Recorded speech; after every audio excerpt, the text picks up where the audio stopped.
पर कुछ समय पहले एनडीए की बैठक में जिस तरीके से उन्होंने मुझे गले लगाया और समय समय पर जब जब ज़रूरत पड़ी उन्होंने मेरा संरक्षण किया, और आज इस गठबंधन में मात्र एक सांसद की पार्टी होने के बावजूद जो उन्होंने मुझे सम्मान दिया, ये कहीं ना कहीं हमारे उस रिश्ते को और मजबूत करता है। राजनीति में जाताओं की सुने बिहार में भी कहीं दिखाई दे रही है। बिल्कुल दिखाई दे रही है, यहाँ पर भी दिखाई दी, वहाँ पर भी दिखाई दे रही है। पर मैं बार बार इसी बात को कहता हूँ, जिनके साथ जनता है और जो सच के साथ है उनको कभी कोई भी झुका नहीं सकता। क्षणिक भर के लिए संभवतः कठिनाइयाँ आती हैं, पर अंतोगत्वा जीत हमेशा सत्य की होती है। मेरे घर के बड़ों को ही ये फैसला करना है। पापा के जाने के बाद घर के सबसे बड़े वही हैं। नमस्कार, नेक्स्ट 9 न्यूज देख रहे हैं आप। मैं हूं आपके साथ प्रांशु राठौर। लोक जनशक्ति पार्टी के मुखिया चिराग पासवान जो हाजीपुर सीट से अब चुनाव लड़ रहे हैं, 20 मई को 5वें चरण में इस सीट पर मतदान होने जा रहे हैं और इस सीट पर चिराग पासवान को कड़ी टक्कर देते हुए नजर आ रहे हैं आरजेडी से शिवचंद्र राम। क्या वाकई में चिराग पासवान इस सीट से जीत हासिल कर पाएंगे या नहीं, ये सवाल लगातार उठ रहे हैं, क्योंकि ये जो सीट है वो पासवान परिवार के लिए गढ़ मानी जाती है। हमारे साथ इस वक्त मौजूद हैं हमारे सहयोगी तनुज। क्या कुछ कहना चाहेंगे चिराग पासवान के बारे में? देखा गया है कि इस सीट पर उनके पिता भी एक वक्त दाव लगाते हुए नजर आए, तमाम जद्दोजहद उन्होंने की, तब जाकर इस सीट पर जीत मिलती है इस पार्टी को। इसके बाद देखा जाता है कि इस सीट से चुनाव लड़ते हैं पशुपति पारस, यानी कि रामविलास पासवान जी, जो आज हमारे बीच नहीं है। उनके छोटे भाई पशुपति पारस, जिनके साथ तल्खी नजर आई है चिराग पासवान की लंबे वक्त तक। अब ऐसे में देखा जाए, हालांकि ये तल्खी अभी बरकरार है, ऐसे में यहाँ पर चिराग पासवान इस सीट पर क्या जीत हासिल करते हुए दिखाई दे रहे हैं? देखिए, बिल्कुल, पहले देखिए इसमें कोई संदेह नहीं होना चाहिए, क्योंकि वो सीट उनके गढ़ है और परिवार, उनके पिता उस सीट से लेकर सांसद रहे। और ऐसे में इस बार चिराग पासवान के साथ 2 प्लस पॉइंट हैं, क्योंकि हाजीपुर सीट जो है वो कहीं एक तो देखिए दलितों का गढ़ मानी जाती है, उनका समर्थन शुरुआत से चिराग पासवान को मिलता आया है, उनके परिवार को मिलता आया है। ऊपर से इस बार मोदी का चेहरा है चिराग पासवान के साथ, और ये प्लस पॉइंट इस बार चिराग पासवान के साथ जरूर होगा। जो वोट अगर चिराग पासवान को नहीं भी मिलने वाले थे, वो वोट चिराग पासवान को मिलते नजर आएंगे। भारतीय जनता पार्टी के नाम से आप मान लीजिए, मोदी जी के चेहरे से आप मान लीजिए, तो चिराग पासवान का कहीं ना कहीं फायदा ही है। शायद यही कारण है कि चिराग पासवान ने अपना गठबंधन देखिए एनडीए पार्टी से किया, जिस पार्टी की कहीं ना कहीं भारतीय जनता पार्टी के लिए बड़ी बड़ी बातें करते नजर आती थी चिराग पासवान। उन्होंने मोदी जी के लिए भी कई सारी बातें कही, उन्होंने ये तक कह दिया कि देश बिक जाएगा अगर मोदी सरकार ऐसे ही काम करती रही, ये देश तो जरूर बिक जाएगा। ये सारी बातें चिराग पासवान करते नजर आए। लेकिन आज चिराग पासवान उसी पार्टी के साथ है, क्योंकि ये बात चिराग पासवान को ही पता है कि देश में जो स्थिति इस समय बीजेपी पार्टी की बनी हुई है, बहुत मजबूत स्थिति है और बीजेपी पार्टी को हिला पाना बहुत कठिन है। शायद यही कारण है कि उन्होंने अपना गठबंधन देखिए बीजेपी पार्टी के साथ करा, और बीजेपी पार्टी के साथ गठबंधन के बाद उस सीट से चुनाव लड़ रहे हैं जो उनका गढ़ है। और गढ़ से तो देखिए जीत दर्ज की ही जाती है। अगर आप अपने गढ़ से भी जीत दर्ज नहीं कर पाएंगे तो फिर आप नेता किस बात के रहे।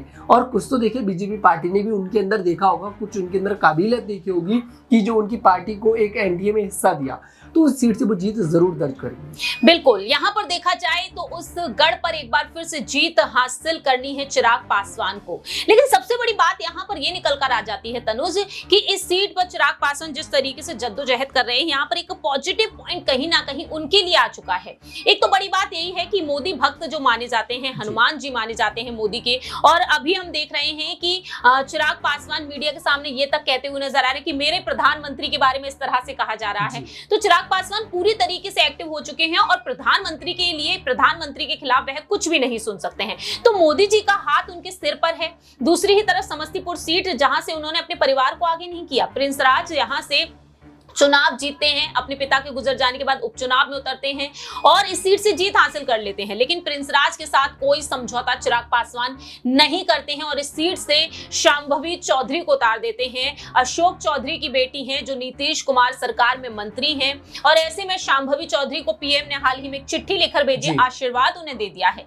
यानी कि पासवान को पूरी तरीके से मोदी सरकार से समर्थन मिल रहा है। अब यहाँ पर बड़ी बात जो निकल कर आ रही है वो आपको बता देते हैं। बड़ी बात यह है कि चिराग पासवान को अब राजद के गढ़ में भी जो वोटर्स हैं उनका समर्थन मिला है। बहुत ही बड़ी बात है, तेजस्वी यादव के गढ़ में जाकर वह सेंधमारी करने में कहीं ना कहीं कामयाब हो रहे हैं। शिवचंद्र राम को उन्होंने उम्मीदवार बनाया है। आरजेडी की तरफ से दावा किया जा रहा है कि महागठबंधन की सीट पर जीत होगी, लेकिन यहां पर यादव वोटर्स का साथ कहीं ना कहीं चिराग पासवान को मिल रहा है। राघोपुर विधानसभा क्षेत्र से नेता प्रतिपक्ष तेजस्वी यादव का क्षेत्र है और यहां के विधायक हैं। राघोपुर से 1995 से लेकर अब तक लालू यादव, राबड़ी देवी और तेजस्वी यादव विधायक रहे, लेकिन माना जा रहा है ये यादव बहुल्य क्षेत्र है और ऐसे में इस क्षेत्र में देखा जाए तो चिराग पासवान कहीं ना कहीं लोगों का समर्थन पा रहे हैं।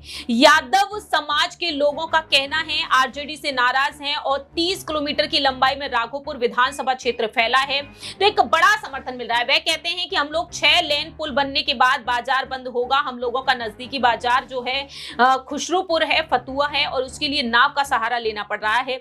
ऐसे में हाजीपुर सीट से चिराग पासवान पहली बार चुनाव लड़ रहे हैं। पहले जमुई से लड़े थे, जीत हासिल की, लेकिन इस बार अपने जीजा को उतार दिया। चिराग पासवान को यहाँ पर यादव वोट बैंक का सहारा मिलना, क्या वाकई में वोट बैंक को पूरी तरीके से बढ़ावा मिल रहा है यहाँ पर? देखिए, बिल्कुल ये वाकई में अपने आप में बहुत बड़ी बात है। जो वोट कभी तेजस्वी यादव के हुआ करते थे, लालू यादव के हुआ करते थे, वो वोट अब कहीं ना कहीं थोड़ा सा आकर्षित हो रहे हैं चिराग पासवान की तरफ। ये बात अपने आप में बहुत बड़ी है, क्योंकि देखिए यादव वोट को काटना अपने आप में कहीं ना कहीं बड़ी बात होती है। जिस काम को बीजेपी पार्टी भी नहीं कर पाई बिहार के अंदर, उस काम को चिराग पासवान करते नजर आ रहे हैं। दूसरी बात आपने रखी कि जिस तरह से हनुमान वाली बात आपने रखी, उस पर मैं कहना चाहूंगा कि चिराग पासवान की ये भी टैगलाइन बन चुकी है कि आप प्रधानमंत्री के हनुमान हैं, तो वो उसको बहुत पॉजिटिवली देखते हैं और वो जनता को ये प्रूव करना चाहते हैं कि हाँ, अगर आप मेरे प्रधानमंत्री के बारे में कुछ गलत कहेंगे तो मैं उस चीज़ को नहीं सुनूंगा। और इसमें कोई दोहराई नहीं है। अगर देखिए आपका गठबंधन होता है और गठबंधन के अंतर्गत आप जब एक, भले ही देखिए पार्टियां अलग अलग होती हैं, लेकिन गठबंधन का नाम एक है एनडीए, और उसमें अगर किसी के बारे में गलत बात कही जाती है और वो खुद ही अगर प्रधानमंत्री हो तो कहीं ना कहीं सुना नहीं जाता, उसमें कोई दोहराई नहीं है और वो उनके लिए बहुत पॉजिटिव बनकर निकल रहा है। बात अगर हाजीपुर सीट की जैसे करी जाए, यादव वोट कहीं ना कहीं देखिए आकर्षित उनकी तरफ है और इसका फायदा जरूर उनको मिलता दिखाई देगा। जैसे मैंने आपसे पहले भी कहा कि दलित वोट तो पहले से उनकी तरफ आकर्षित है, वो तो उनको वोट देता ही है, लेकिन इस बार यादव वोट उनकी तरफ आकर्षित होता नजर आ रहा है। लेकिन यहाँ पर ये बात समझ में नहीं आ रही है, सवाल यहाँ पर खड़ा हो रहा है कि आखिरकार तेजस्वी यादव की वोट कटे कैसे? आखिरकार चिराग पासवान ने ऐसा कितनी मेहनत कर दी बिहार के अंदर जो तेजस्वी यादव की वोट काटने में वो बिल्कुल सही तरीके से कामयाब होते नजर आ रहे हैं। तेजस्वी यादव, इसका कारण देखिए ये भी है प्रयाग जी कि तेजस्वी परिवार ने, जो लालू परिवार है, उसने हमेशा परिवार को मौका दिया। ये सबसे बड़ा एक वीक पॉइंट यहाँ पर माना जाता है। आप देखिए दोनों बेटियों को चुनावी मैदान में उतार दिया, बेटी उनकी चुनावी मैदान में है, पत्नी लालू यादव जी की चुनावी मैदान में है, खुद लालू यादव चुनावी मैदान में, परिवार का कोई सदस्य यहाँ पर बचता मुझे दिखाई दे नहीं रहा।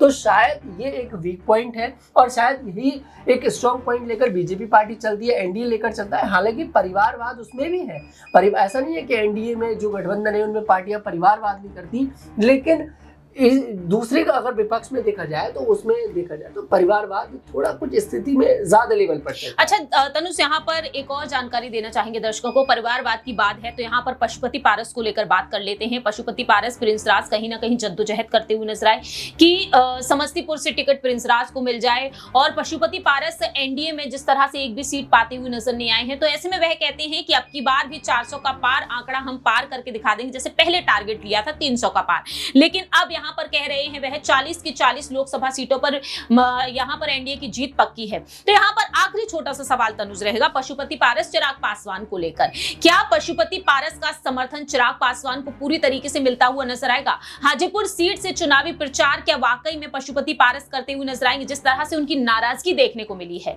लेकिन यहाँ पर आपके जवाब से पहले एक बयान यहाँ पर पासवान का भी सुना देते हैं कि पशुपति पारस को लेकर उनका क्या कुछ कहना रहा था, देखिए जरा। हनुमान है, आप मानते हैं? क्या वो मानते हैं आप? देखिए, मुझे लगता है ये रिश्ता मेरा और मेरे प्रधानमंत्री के बीच बहुत खास है और बहुत व्यक्तिगत है। प्रधानमंत्री जी का जो मेरे प्रति स्नेह है, उन्होंने कई बार मेरे सामने उसको एक्सप्रेस किया। मुझे नहीं लगता बहुत ज़्यादा सार्वजनिक तौर पे मेरे प्रधानमंत्री अपनी भावनाओं को प्रकट करते हैं, पर कुछ समय पहले एनडीए की बैठक में जिस तरीके से उन्होंने मुझे गले लगाया और समय समय पर जब जब ज़रूरत पड़ी उन्होंने मेरा संरक्षण किया, और आज इस गठबंधन में मात्र एक सांसद की पार्टी होने के बावजूद जो उन्होंने मुझे सम्मान दिया, ये कहीं ना कहीं हमारे उस रिश्ते को और मजबूत करता है। राजनीति में चाहता हूँ कि सुबह बिहार में भी कहीं दिखाई दे रही है। बिल्कुल दिखाई दे रही है, यहाँ पर भी दिखाई दी, वहाँ पर भी दिखाई दे रही है। पर मैं बार बार इसी बात को कहता हूँ, जिनके साथ जनता है और जो सच के साथ है, उनको कभी कोई भी झुका नहीं सकता। क्षणिक भर के लिए संभवतः कठिनाइयाँ आती हैं, पर अंतोगत्वा जीत हमेशा सत्य की होती है। मेरे घर के बड़ों को ही ये फैसला करना है। पापा के जाने के बाद घर के सबसे बड़े वही हैं। उस वक्त परिवार से अलग होने का, मुझे पार्टी से अलग करने का फैसला भी उन्हीं का था।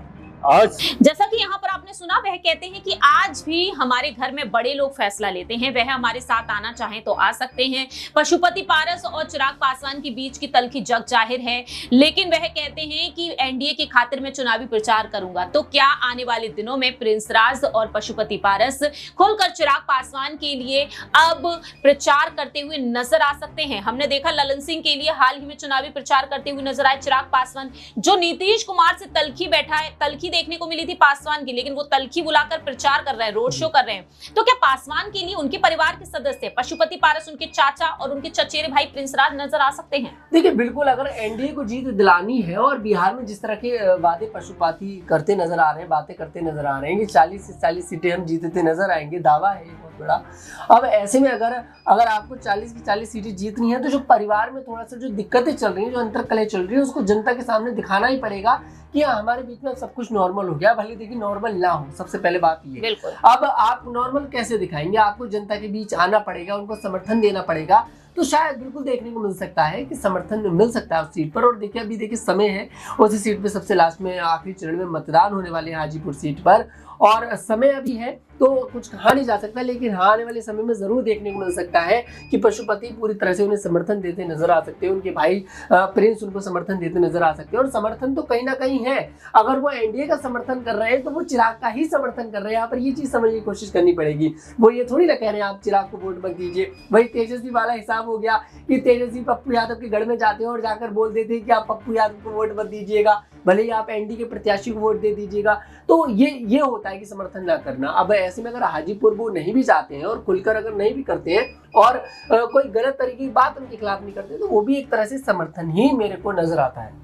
अब यही देखना होगा कि आने वाले दिनों में क्या प्रिंस राज और पशुपति पारस का समर्थन चिराग पासवान के लिए मिलेगा या नहीं। फिलहाल हमारे इस खास प्रोग्राम में इतना ही। बाकी की तमाम अपडेट्स के लिए देखते रहिए नेक्स्ट 9 न्यूज।